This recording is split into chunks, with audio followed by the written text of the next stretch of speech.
News 18 India. मैं हूं आपके साथ प्रीति रघुनंदन और एक बार फिर रूस ने पूरी दुनिया की टेंशन बढ़ा दी है। दरअसल रूस ने बाल्टिक सागर में मौजूद अपने एक अहम मिलिट्री बेस पर न्यूक्लियर अटैक ड्रिग की है और इसके बाद दुनिया भर में ये कयास लगाए जा रहे हैं कि क्या रूसी सेना जंग के दौरान टैक्टिकल न्यूक्लियर वेपन का इस्तेमाल करने वाली है, क्योंकि रूस ने परमाणु हमले का अभ्यास दूसरी बार भी किया है और इसलिए पूरी दुनिया और खासकर नेटो देश रूस के इस वॉर ड्रिल के बाद अलर्ट मोड पर हैं। और इस बीच अमेरिका ने यूक्रेन की मदद के लिए एक ऐसा फैसला लिया है जिसे देखकर लगता है कि अब ये जंग और लंबी चलने वाली है। आखिर क्या है रूस के परमाणु हमले के अभ्यास के मायने और कैसे अमेरिका का एक फैसला रूस यूक्रेन जंग का रुख पलट सकता है, देखिए हमारी इस खास रिपोर्ट में।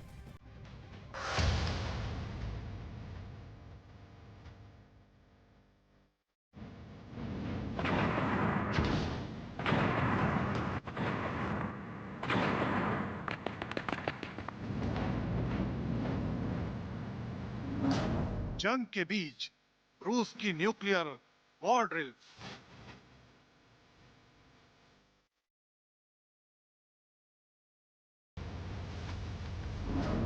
फिर बढ़ी दुनिया की टेंशन।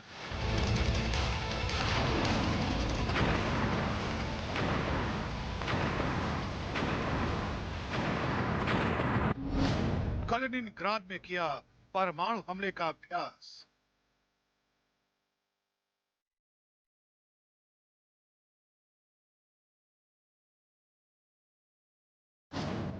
न्यूक्लियर ड्रिल के बाद खौफ में यूरोप।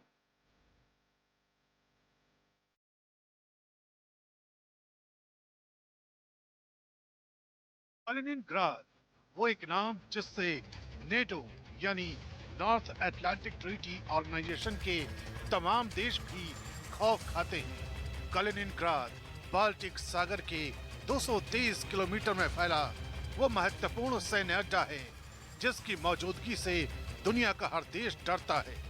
कलिनिनग्राद यानी रूस का वो अहम मिलिट्री बेस जिसकी बदौलत रूस बाल्टिक सागर में हावी रहता है। कलिनिनग्राद यानी रूस का वो इलाका जहां इस वक्त हजारों की तादाद में उसकी सेना तैनात है। अब एक बार फिर रूस का सैन्य ठिकाना दुनिया की सुर्खी बना हुआ है और वजह है यूक्रेन रूस के बीच जारी जंग के दौरान कलिनिनग्राद में रूस का परमाणु युद्ध अभ्यास।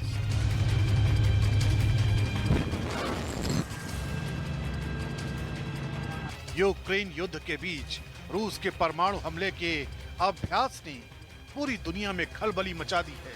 रूस के रक्षा मंत्रालय के मुताबिक रूसी नौसेना के बाल्टिक सागर बेड़े ने कलिनिनग्राद में परमाणु हमले का अभ्यास किया था।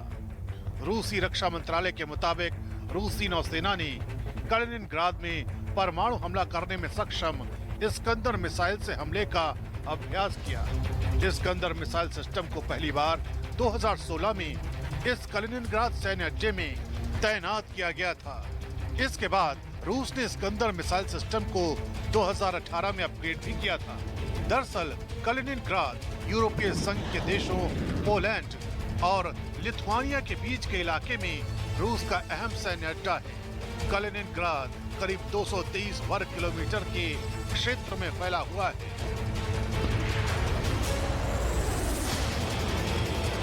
कलिनिनग्राद में रूसी नौसेना के बाल्टिक सागर बेड़े का मुख्यालय है, जहां पर नौसेना आए दिन युद्धाभ्यास करती रहती है। पिछले साल यानी 2021 में जापत 21 के नाम से यहाँ बड़ा सैन्य अभ्यास किया गया था।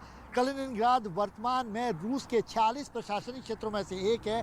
ये लौता ऐसा इलाका है जो रूस के साथ जमीन या सीमा से जुड़ा हुआ नहीं है।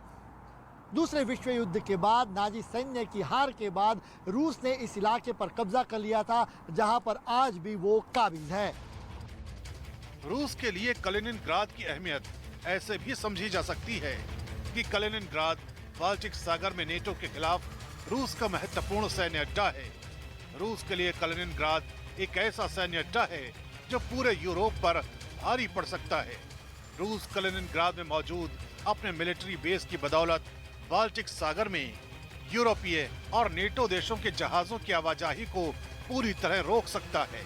अगर भविष्य में नेटो और रूस में जंग होती है तो कलिनिनग्राद सैन्य ठिकाना रूसी अभियानों के लिए एक महत्वपूर्ण लॉन्च पैड होगा।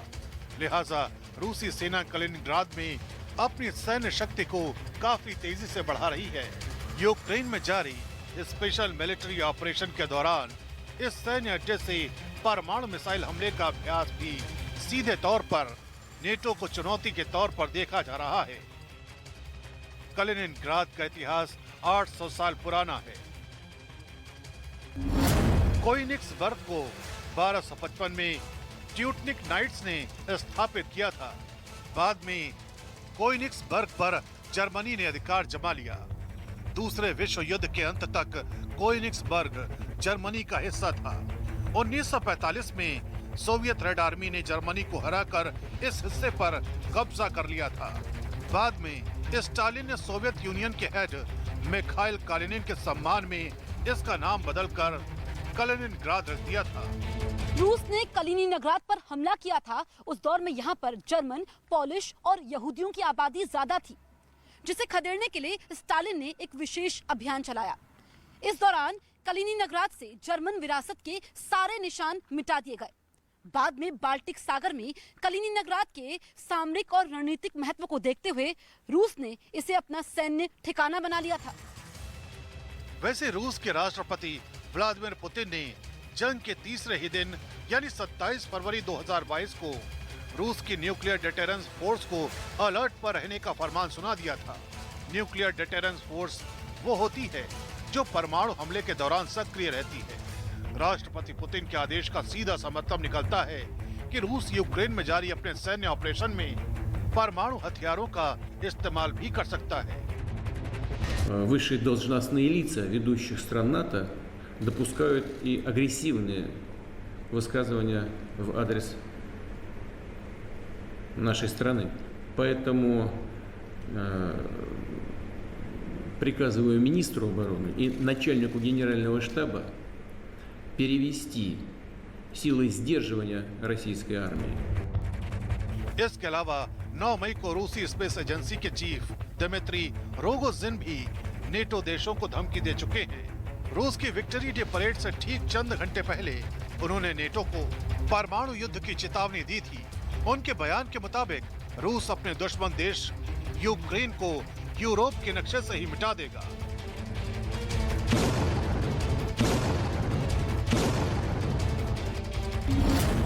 परमाणु युद्ध में नेटो के देश हमारे द्वारा सिर्फ आधे घंटे में मिटा दिए जाएंगे।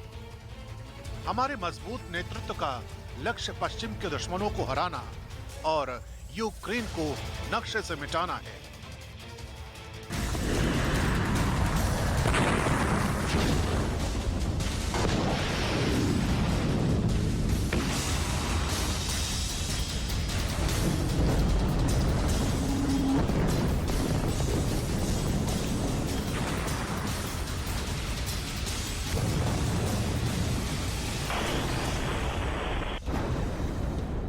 कलिनिनग्राद में रूस ने अपने इस्कंदर मिसाइल सिस्टम को तैनात किया हुआ है और यूरोपीय देशों की सबसे बड़ी टेंशन की वजह भी यही मिसाइल सिस्टम है। दरअसल रूस के इस्कंदर मिसाइल सिस्टम में शॉर्ट रेंज की बैलिस्टिक मिसाइलें शामिल हैं। ये मिसाइलें 480 से 700 किलोग्राम तक परमाणु और गैर परमाणु वॉरहेड को ले जा सकती हैं। इस्कंदर मिसाइल मैक 5.9 की स्पीड से उड़ान भर सकती है। इस्कंदर मिसाइल सिस्टम में cluster ammunition warhead, bunker busting, earth penetrator और इलेक्ट्रोमैग्नेटिक पल्स डिवाइस को शामिल किया जा सकता है। इस्कंदर मिसाइल सिस्टम की सबसे लेटेस्ट मिसाइल इस्कंदर एम को 2018 में लॉन्च किया गया था। Iskander M system 2 solid propellant single stage guided missile है। ये मिसाइलें स्वतंत्र रूप से अपने लक्ष्य का पीछा करते हुए उन्हें नष्ट करने में सक्षम है। इस्कंदर मिसाइल सिस्टम को 1988 में डिजाइन किया गया था। इस्कंदर मिसाइल सिस्टम को साल 2006 में रूसी सेना ने औपचारिक रूप से शामिल किया था। हालांकि रूसी विदेश मंत्रालय के प्रवक्ता एलेक्सी ज़ायत्सेव यह ऐलान कर चुके हैं कि रूस जंग के दौरान यूक्रेन पर टैक्टिकल न्यूक्लियर वेपन का इस्तेमाल नहीं करेगा। Нам приходится быть готовым к любому развитию событий в медиаполе и непосредственно на земле. Нам неоднократно приходилось, как я уже сказал, опровергать инсинуации о возможном применении со стороны России в ходе специальной военной операции на Украине ядерного оружия. Это намеренная ложь. Россия твердо придерживается принципа, в соответствии с которым в ядерной войне не может быть победителей, и она не должна быть развязана. फिलहाल यूक्रेन और रूस के बीच जारी जंग में रूस के तीखे तेवरों को देखते हुए अमेरिका ने भी एक अहम कदम उठाया है। अमेरिकी संसद और राष्ट्रपति ने यूक्रेन की मदद करने के लिए एक महत्वपूर्ण बिल को पास कर दिया है। राष्ट्रपति जो बाइडेन ने लैंड लीज एक्ट पर हस्ताक्षर कर दिए हैं। दरअसल दूसरे विश्व युद्ध के दौरान अमेरिका ने ब्रिटेन और दूसरे सहयोगी देशों की मदद करने के लिए लैंड लीज लेजिस्लेशन बनाया था। लैंड लीज लेजिस्लेशन के तहत जर्मनी के खिलाफ लड़ने वाले देश अमेरिकी हथियारों को किराया लीज पर ले सकते थे। अब अमेरिका ने फिर से यही काम किया है। उसने Ukraine democracy defence land lease act 2022 को पास कर दिया है। इसका सीधा सा मतलब ये निकलता है कि अब यूक्रेन रूस के खिलाफ जंग लड़ने के लिए अमेरिकी हथियारों का इस्तेमाल कर सकेगा। यूक्रेन के राष्ट्रपति व्लादिमीर ज़ेलेंस्की ने अमेरिका के इस कदम को ऐतिहासिक करार दिया है। I'm signing a bill that provides another important tool in our efforts to support the government of Ukraine and the Ukrainian people in their fight to defend their country and their democracy against Putin's brutal war. And it is brutal. I want to thank members of Congress here for getting this passed and everyone who supported the bill. And the bill demonstrates the support for Ukraine is pivotal at this moment.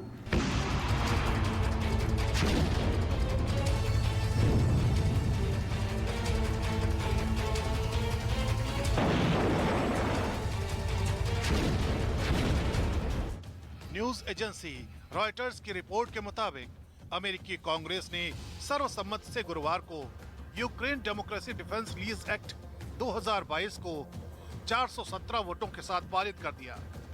इस act के विरोध में सिर्फ 10 vote ही पड़े।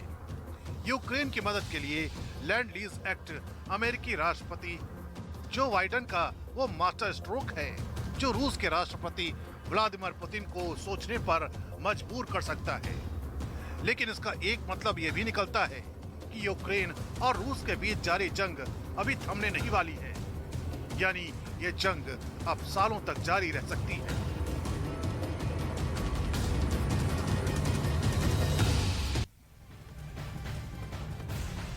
रूस और Ukraine के बीच जबरदस्त जंग जारी है। रूसी सेना लगातार यूक्रेन पर बमबारी कर रही है। आज भी ओडेसा में जबरदस्त हमले हुए हैं। वहीं दूसरी तरफ ज़ेलेंस्की को यूरोपियन देशों और अमेरिका से हथियारों की मदद मिल रही है। ऐसे में पूरी दुनिया पर तीसरे विश्व युद्ध का खतरा मंडरा रहा है और ऐसे में अब लोगों के जहन में बस एक ही सवाल है कि ये युद्ध कब तक चलेगा और अगर खत्म होगा भी तो कैसे।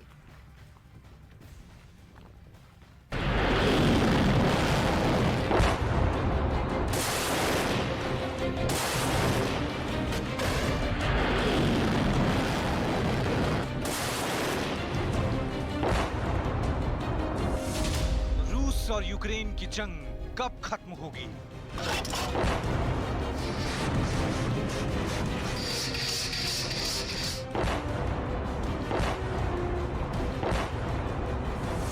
क्या युद्ध के बीच सुलह का रास्ता निकलेगा?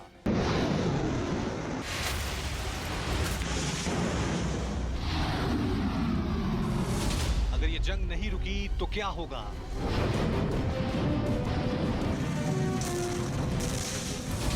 यह तीसरे विश्व युद्ध का अलार्म बज चुका है।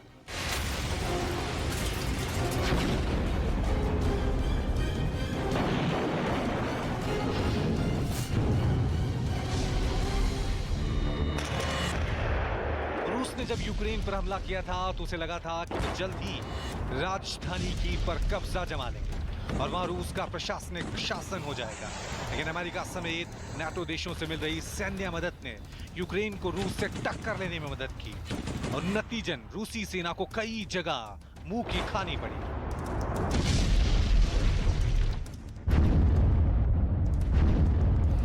अब पुतिन की सेना की पर कब्जे का प्लान छोड़कर यूक्रेन के पूर्वी हिस्से पर जोरदार हमले कर रही है। रूस और यूक्रेन के बीच छिड़ी जंग कैसे और कब खत्म होगी, इसे लेकर लंदन की ले बैक इंटरनेशनल कंसल्टेंसी की इंटेलिजेंस एंड एनालिस्ट टीम के हेड माइकल हॉरोविट्ज ने रिसर्च की है। उन्होंने अपनी रिसर्च में वो 5 रास्ते बताए हैं जिससे रूस और यूक्रेन के बीच जारी ये महायुद्ध थम सकता है।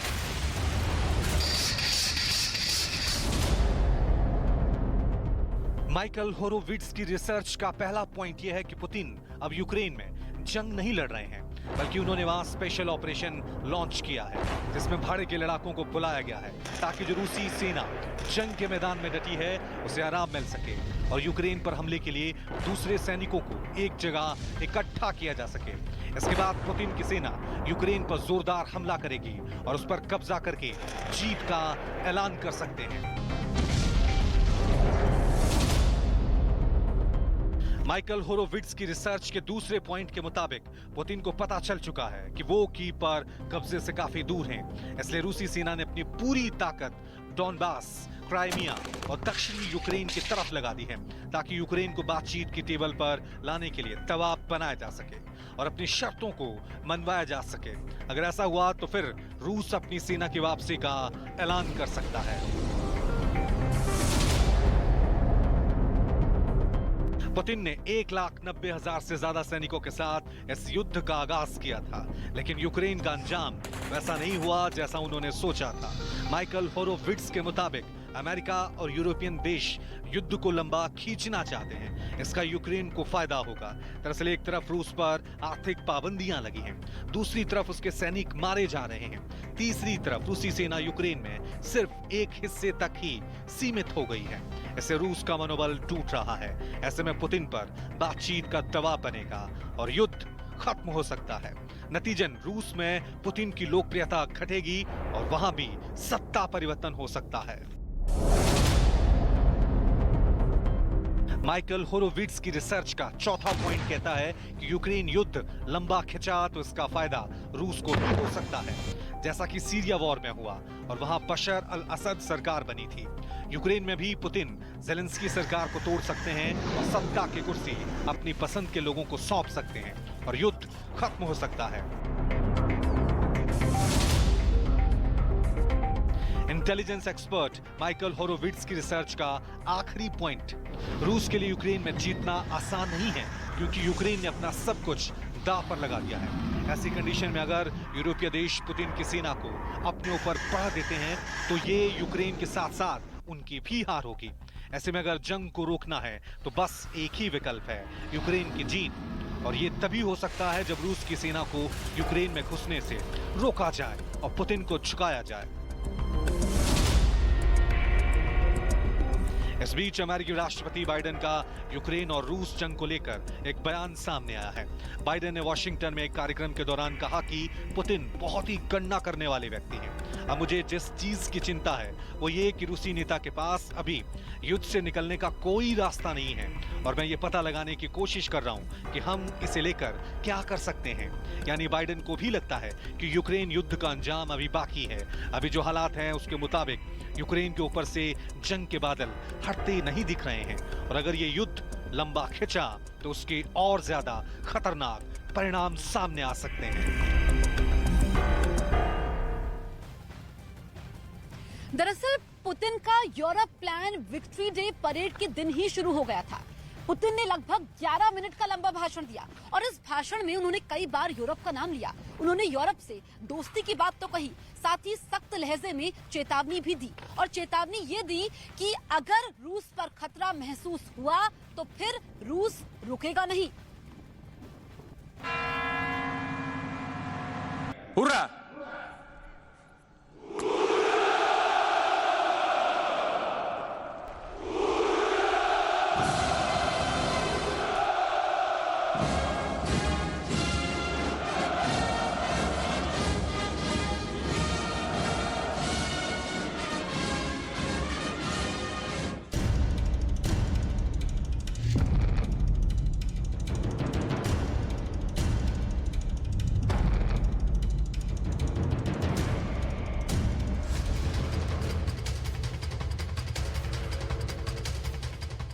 9 मई को जब अपने हथियारों के साथ पुतिन भी रेड स्क्वायर पर उतरे तो उनके जलवे के साथ रूस का जोश ऐसे उफान पर था।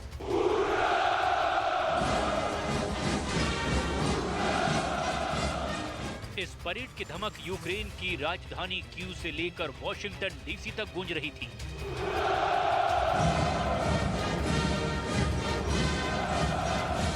यूक्रेन में युद्ध के बीच अपनी सबसे बड़ी ताकत का मुजाहिरा करके पुतिन ने पश्चिमी देशों को कैसे ललकारा, उनके एक एक शब्द पर गौर कीजिएगा, क्योंकि जब पुतिन बोल रहे थे तब कीव में बैठे जेलेंस्की और वॉशिंगटन डीसी में बैठे जो बाइडेन बहुत गौर से पुतिन को सुन रहे थे। पुतिन ने अपने 11 मिनट की ललकार में अमेरिका से लेकर पूरे नेटो तक हर दुश्मन का खुलकर नाम लिया। Планомерно создавалась абсолютно неприемлемая для нас угроза, причем непосредственно у наших границ. Все говорило о том, что столкновение с неонацистами, бандеровцами, на которых США и их младшие компаньоны сделали ставку, будет неизбежным. Повторю, мы видели, как разворачивается военная инфраструктура, как начали работать сотни зарубежных советников. पुतिन ने इस परेड के जरिए बताया कि उनकी तैयारी बहुत बड़ी है।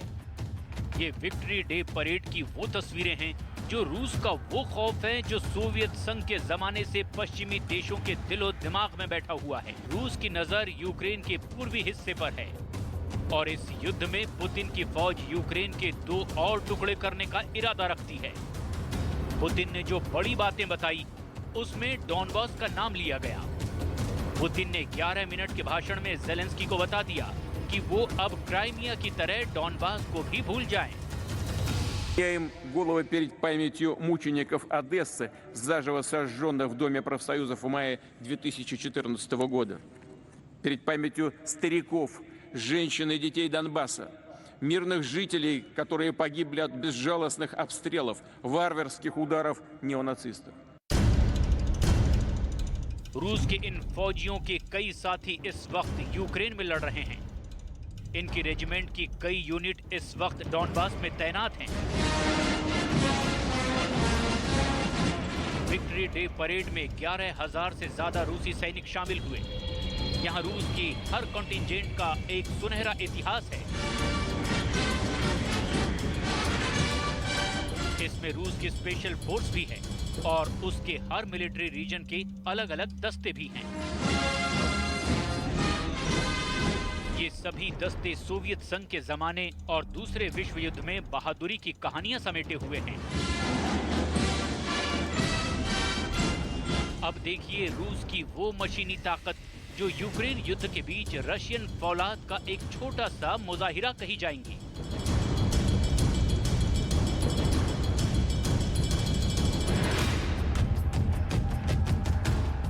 ये है T-15 इन्फेंट्री फाइटिंग व्हीकल, जिसे रूस की फौज की नई बख्तरबंद सवारी कहा जा रहा है।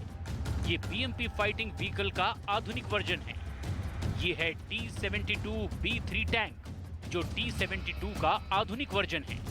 रूस ने ऐसे टैंक यूक्रेन में सैकड़ों की तादाद में खोए हैं, लेकिन रेड स्क्वायर पर इसे उतारकर पुतिन ने मैसेज दिया है कि इसे उनकी कमजोरी ना समझा जाए। रूस की टैंक शक्ति पूरी दुनिया में मशहूर है। ऐसा देश जिसके पास 12,000 से ज्यादा टैंक हैं। और इनका एक बड़ा हिस्सा यूक्रेन में लगातार ऑपरेशन कर रहा है।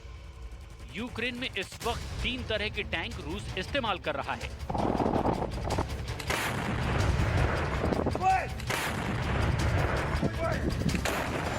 जिनमें T-90 हैं, T-72 और T-80 भी शामिल हैं।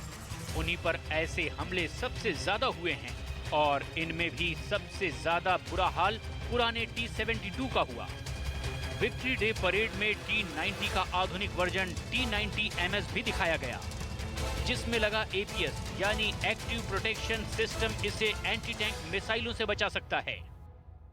भारत के पास भी ऐसे 1,000 से ज्यादा टैंक हैं, हालांकि वो T-90 का पुराना वर्जन है।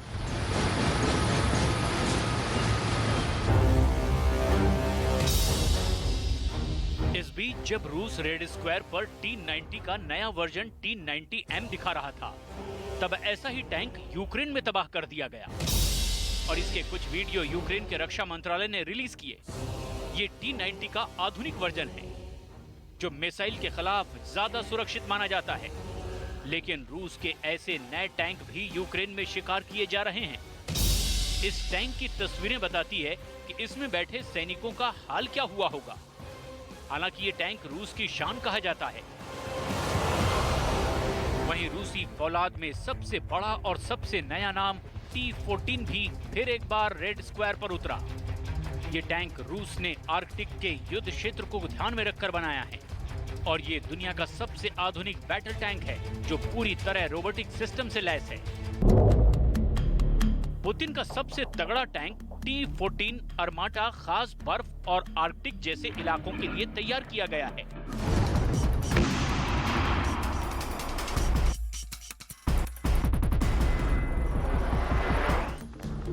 T-14 को रूस की सेना में गेम चेंजर कहा जाता है, लेकिन T-14 को पुतिन ने यूक्रेन में नहीं उतारा है।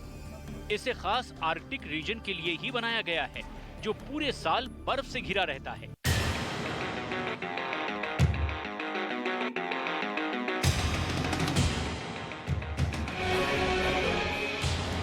दो 2015 में विक्ट्री डे परेड में दुनिया के सामने सबसे पहले आया टैंक इतना खास है कि इसकी खूबियां अब भी नेटो के लिए बहुत बड़ा सीक्रेट कही जा रही हैं।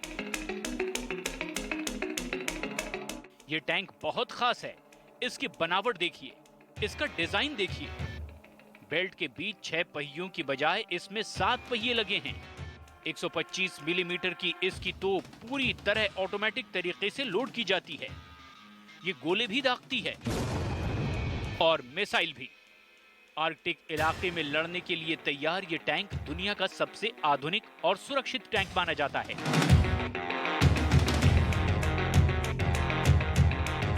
इसमें 3 क्रू ड्राइवर, गनर और कमांडर टैंक के अगले हिस्से में बैठते हैं, जबकि टरेट यानी टैंक का बीच वाला हिस्सा जिसमें तोप लगी होती है वो पूरी तरह रोबोटिक सिस्टम पर चलता है।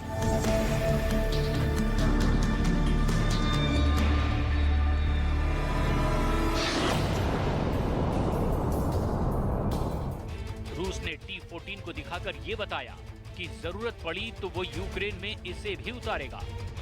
लेकिन डॉनबास में रूस के T-72 टैंक तसल्ली बख्श काम कर रहे हैं और उनको यहाँ वैसा नुकसान नहीं उठाना पड़ा जैसा उन्होंने कीव और बूचा के आसपास उठाया था।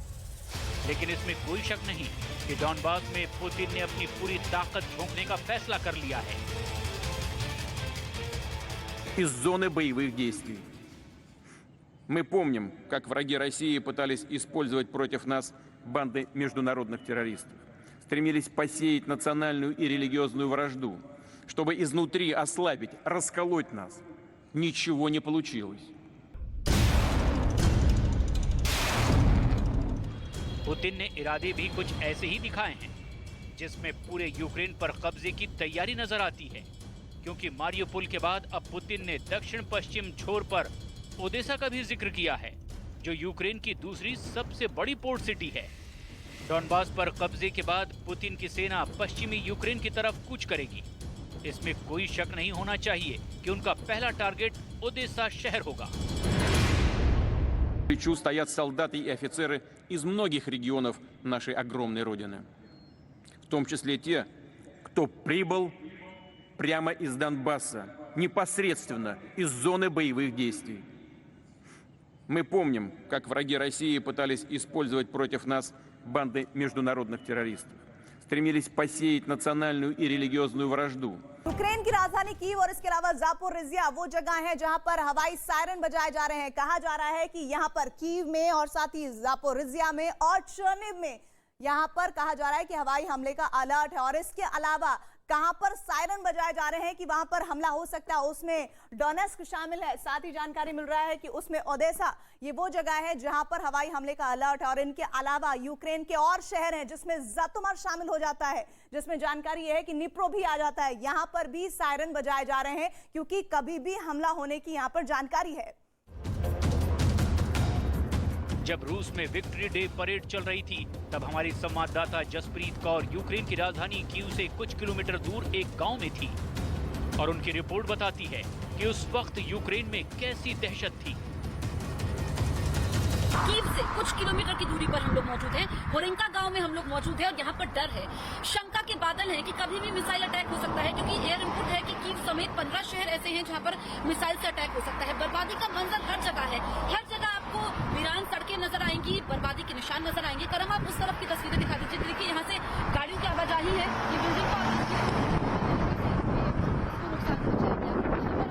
उस पार पूरा मलबा देख सकते हैं।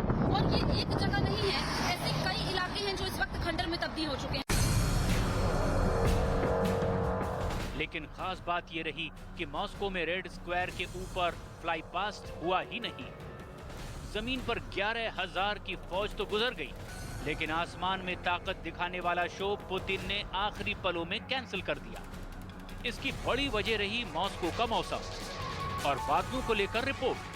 बताया गया कि बादलों की एक परत 300 मीटर की ऊंचाई तक रहेगी, जिसकी वजह से रेड स्क्वायर के ऊपर से गुजरने वाले विमान नजर नहीं आएंगे। हालांकि ड्रेस रिहर्सल के दौरान रूस ने अपने न्यूक्लियर बॉम्बर भी दिखाए थे। MiG-31 से लेकर Tu-160 रूस के परमाणु डिलीवरी सिस्टम सबको फ्लाई पास्ट में शामिल होना था, लेकिन मौसम रुकावट बन गया। ऐसा 2017 में भी हुआ था, जब बादलों की वजह से फ्लाई पास्ट रद्द कर दिया गया था। हालांकि जमीन पर शोध जारी रहा। यह है रूस की Tu-S19 तोप। इसे भी रूस यूक्रेन युद्ध में इस्तेमाल कर रहा है।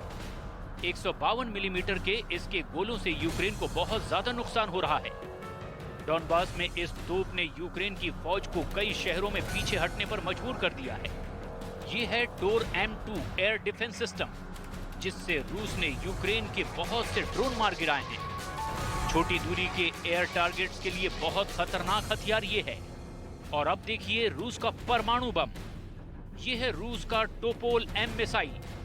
11,000 किलोमीटर तक मार करने वाली इस मिसाइल की चर्चा बहुत ज्यादा है, क्योंकि इसी मिसाइल को बार बार दिखाकर पुतिन ने नेटो के दिलो दिमाग में बहुत टेंशन पैदा कर दी है। पुतिन की परेड अपनी जगह और यूक्रेन में रूस की जंग अपनी जगह। अब पुतिन की नई चाल देखिए, जो यूक्रेन की जंग को एक नए लेवल पर लेकर जाएगी। पुतिन ने यूक्रेन की राजधानी कीव को घेरने के साथ साथ पूरे यूक्रेन को लैंडलॉक देश में तब्दील करने का खाका तैयार कर लिया है।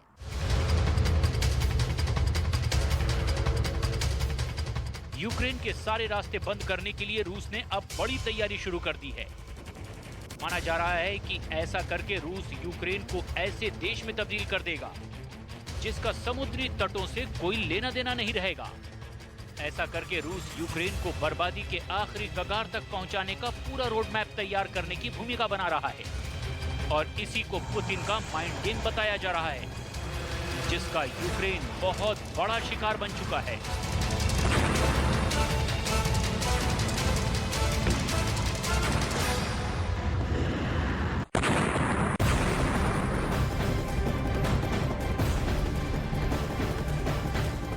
इस वक्त की बड़ी खबर आ रही है। आर्थिक तंगी के बाद श्रीलंका में हालात लगातार बिगड़ते जा रहे हैं। श्रीलंका के प्रधानमंत्री महिंद्रा राजपक्षे के इस्तीफे के बावजूद आम लोगों का गुस्सा शांत नहीं हो रहा है। राजधानी कोलंबो से लेकर अलग अलग इलाकों में लगातार प्रदर्शन हो रहे हैं। प्रदर्शनकारियों ने श्रीलंकाई पीएम के आवास में आग लगाने की कोशिश की है, जिसके बाद श्रीलंकाई सेना ने पूर्व पीएम राजपक्षे और उनके परिवार को सुरक्षित जगह पर पहुंचाया है।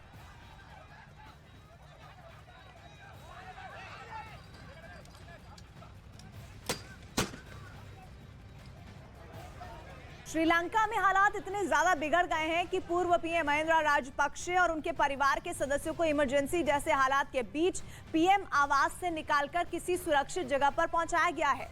दावा ये हो रहा है कि फिलहाल पूर्व पीएम को श्रीलंका के नेवी बेस पर ले जाया जा रहा है।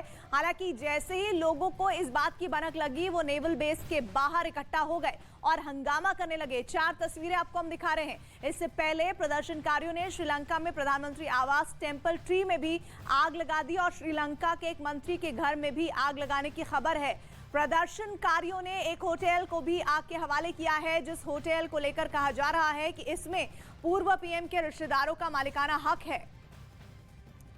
और ये श्रीलंका में बिगड़े हालात के बाद उभरी तस्वीर है। 3 तस्वीरें आपके सामने। गुस्साए प्रदर्शनकारी लगातार सड़कों पर गाड़ियों में आगजनी कर रहे हैं। हिंसा का दौर भी शुरू हो गया है, जिसे काबू करने के लिए भारी संख्या में पुलिस बल को तैनात किया गया है। गुस्साए लोग लगातार पब्लिक ट्रांसपोर्ट को निशाना बना रहे हैं। गाड़ियों में तोड़फोड़ की जा रही है और प्रदर्शन के बीच प्रदर्शनकारियों ने श्रीलंका के एक पूर्व मंत्री को उनकी कार समेत झील में फेंक दिया है। झील में फेंकने की तस्वीरें भी सामने आई है। सैकड़ों प्रदर्शनकारियों की भीड़ ने मंत्री को पहले घेरा, उनकी कार को घेरा। जिस वक्त ये सब हो रहा था उस वक्त पूर्व मंत्री कार में ही सवार थे। प्रदर्शनकारियों ने कार में बैठे मंत्री समेत गाड़ी को धक्का देकर उसे झील में गिरा दिया। ये श्रीलंका की राजधानी कोलंबो की तस्वीरें हैं। श्रीलंका में अब तक 12 से ज्यादा मंत्रियों के घर जलाए जा चुके हैं और अब ये तस्वीरें बता रही हैं कि लोगों का गुस्सा किस कदर वहां के हुक्मरानों पर रहा है। श्रीलंका में हालात लगातार बिगड़ रहे हैं। कोलंबो के पास वरिष्ठ डीआईजी की सरेआम पिटाई की गई है। तस्वीरों में आप देखिए, सड़क पर भीड़ मौजूद है। श्रीलंका के बड़े अधिकारी डीआईजी देशबंधु को दौड़ा कर वो भीड़ पीटने की कोशिश करती हुई। भीड़ भगाने के लिए पुलिस को आंसू गैस के गोले छोड़ने पड़े हैं, लेकिन तब भी हालात काबू से बाहर ही रहे हैं। तो बेहद गंभीर तस्वीरें। ऐसा लग रहा है कि पूरा का पूरा जो श्रीलंका है वो अराजकता में तब्दील होता हुआ जा रहा है। श्रीलंका में हालात बिगड़ते जा रहे हैं। कोलंबो की ये तस्वीरें हैं।